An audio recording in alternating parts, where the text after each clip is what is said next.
Let's now come to your church, because all this while your husband is physically, sexually, verbally abusing you, he's a leader in your church. Yeah. He's a board member and the treasurer. Yes.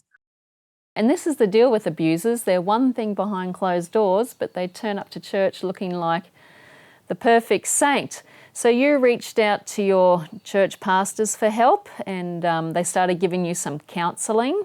And what happened? Was that counselling helpful? So we were going through problems with the marriage. So we asked for advice for the pastor and the wife if what is going on with my marriage. And, I'm not happy that he's being a leader of a church, taking part in church. In public, he's a different person, but when it's at home, it's a total different. So I asked for advice if they can have a chat with my ex-husband with me. So there came to a time when they approached him and they said that if we could talk or have a counseling. And my ex-husband just told the pastor that I'm the one that needed it. So we had a seat and then we agreed to have the chat, to have the counseling. But they were like all putting the blame to me for me to listen. And I said, how can I listen if he doesn't even love me for who I am? Because there's a different picture that he comes in church and act like my marriage is perfect. Nothing is wrong, but no, 100% nothing was perfect.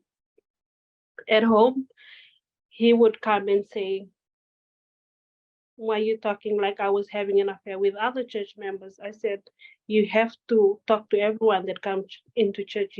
It's like you welcome them as a new member. So we went through counseling and then we were trying to settling things. But later on, one of the members of the church, a lady in the WM ministry, came to me, confronted me and said that, hey, the pastor's wife has gone and told every woman about what is happening in your marriage.